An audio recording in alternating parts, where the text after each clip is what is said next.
Deutéronome, chapitre 32. Cieux, prêtez l'oreille, et je parlerai.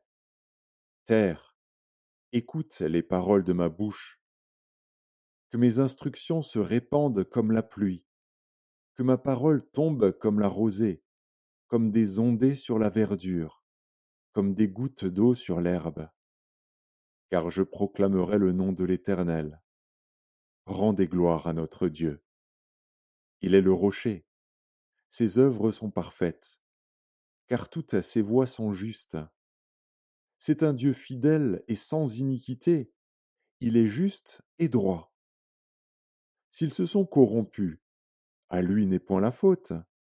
La honte est à ses enfants, race fausse et perverse. Est-ce l'Éternel que vous en rendrez responsable, peuple insensé et dépourvu de sagesse? N'est-il pas ton Père, ton Créateur? N'est-ce pas lui qui t'a formé et qui t'a affermi? Rappelle à ton souvenir les anciens jours. Passe en revue les années, génération par génération. Interroge ton père, et il te l'apprendra, tes vieillards, et ils te le diront. Quand le Très-Haut donna un héritage aux nations, quand il sépara les enfants des hommes, il fixa les limites des peuples, d'après le nombre des enfants d'Israël, car la portion de l'Éternel, c'est son peuple. Jacob est la part de son héritage. Il l'a trouvé dans une contrée déserte, dans une solitude aux effroyables hurlements. Il l'a entouré, il en a pris soin. Il l'a gardé comme la prunelle de son œil, pareil à l'aigle qui éveille sa couvée, voltige sur ses petits, déploie ses ailes, les prend, les porte sur ses plumes. L'Éternel seul a conduit son peuple, et il n'y avait avec lui aucun Dieu étranger. Il l'a fait monter sur les hauteurs du pays, et Israël a mangé les fruits des champs. Il lui a fait sucer le miel du rocher, l'huile qui sort du rocher le plus dur, la crème des vaches et le lait des brebis, avec la graisse des agneaux, des béliers de Basan et des boucs, avec la fleur du froment. Et tu as bu le sang du raisin, le vin. Israël est devenu gras, et il a regimbé. Tu es devenu gras, épais et replet. Et il a abandonné Dieu, son Créateur, il a méprisé le rocher de son salut, ils ont excité sa jalousie par des dieux étrangers, ils l'ont irrité par des abominations. Ils ont sacrifié à des idoles qui ne sont pas dieux, à des dieux qu'ils ne connaissaient point, nouveaux, venus depuis peu, et que vos pères n'avaient pas craint. Tu as abandonné le rocher qui t'a fait naître, et tu as oublié le Dieu qui t'a engendré. L'Éternel l'a vu, et il a été irrité, indigné contre ses fils et ses filles. Il a dit, je leur cacherai ma face, je verrai quelle sera leur fin. Car c'est une race perverse, ce sont des enfants infidèles. Ils ont excité ma jalousie par ce qui n'est point Dieu, ils m'ont irrité par leurs vaines idoles, et moi, j'exciterai leur jalousie par ce qui n'est point un peuple. Je les irriterai par une nation insensée. Car le feu de ma colère s'est allumé, et il brûlera jusqu'au fond du séjour des morts. Il dévorera la terre et ses produits, il embrasera les fondements des montagnes. J'accumulerai sur eux les maux, j'épuiserai mes traits contre eux. Ils seront desséchés par la faim, consumés par la fièvre et par des maladies violentes. J'enverrai parmi eux la dent des bêtes féroces et le venin des serpents. Au dehors, on périra par l'épée, et au dedans, par d'effrayantes calamités. Il en sera du jeune homme comme de la jeune fille, de l'enfant à la mamelle comme du vieillard. Je voudrais dire, je les emporterai d'un souffle, je ferai disparaître leur mémoire d'entre les hommes. Mais je crains les insultes de l'ennemi, je crains que leurs adversaires ne se méprennent et qu'ils ne disent notre main a été puissante, et ce n'est pas l'Éternel qui a fait toutes ces choses. C'est une nation qui a perdu le bon sens, et il n'y a point en eux d'intelligence.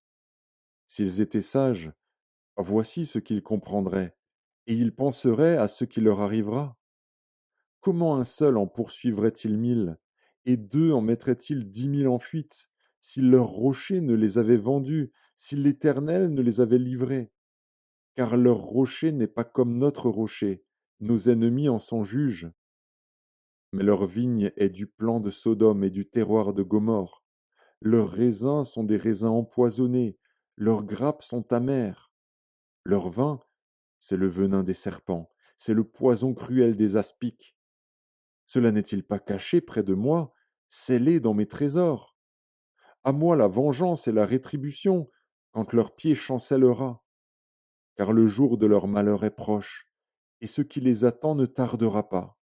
L'Éternel jugera son peuple, mais il aura pitié de ses serviteurs, en voyant que leur force est épuisée, et qu'il n'y a plus ni esclaves ni hommes libres. Il dira, où sont leurs dieux, le rocher qui leur servait de refuge? Ces dieux qui mangeaient la graisse de leurs victimes, qui buvaient le vin de leurs libations?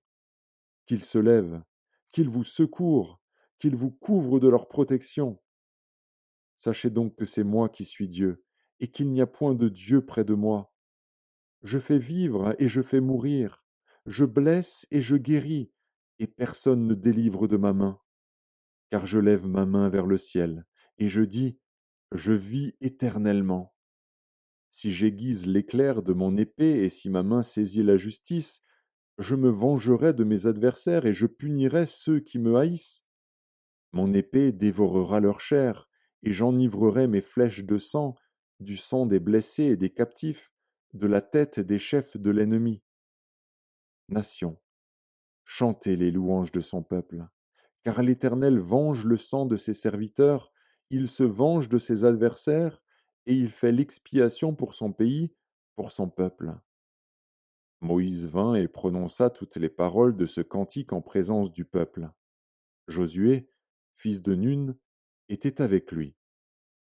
Lorsque Moïse eut achevé de prononcer toutes ces paroles devant tout Israël, il leur dit, prenez à cœur toutes les paroles que je vous conjure aujourd'hui de recommander à vos enfants, afin qu'ils observent et mettent en pratique toutes les paroles de cette loi.